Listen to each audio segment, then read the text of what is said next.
Bonjour, aujourd'hui, pour l'écriture du mardi 26 mai 2020, nous allons continuer l'écriture des chiffres 5, 6, 7 et 8.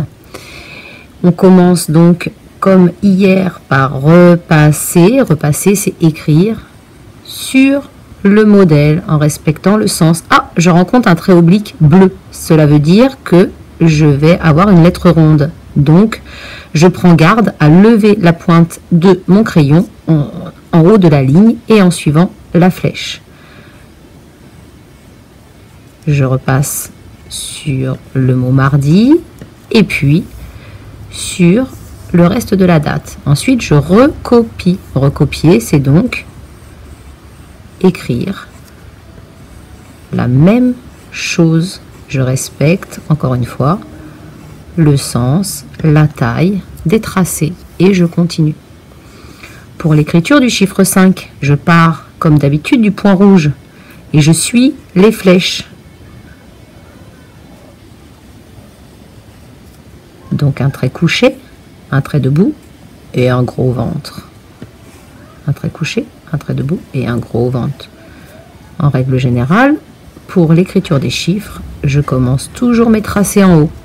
Et je continue en repartant toujours du point rouge. Pour le chiffre 6, je commence aussi en haut.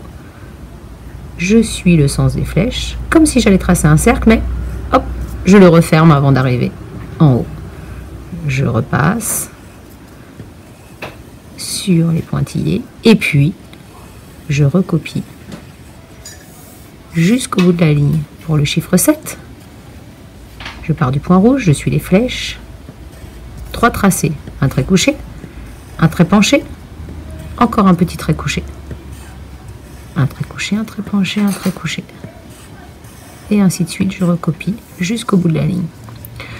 Pour le chiffre 8, un peu difficile, je suis le tracé qui m'indique comme un S en capitale au départ, et puis je n'ai plus qu'à remonter en croisant et en repartant du point de départ.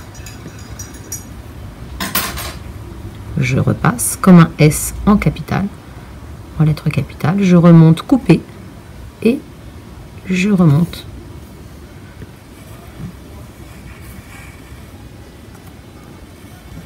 Je repasse et je recopie jusqu'au bout de la ligne. Voilà, c'est fini pour aujourd'hui. À demain!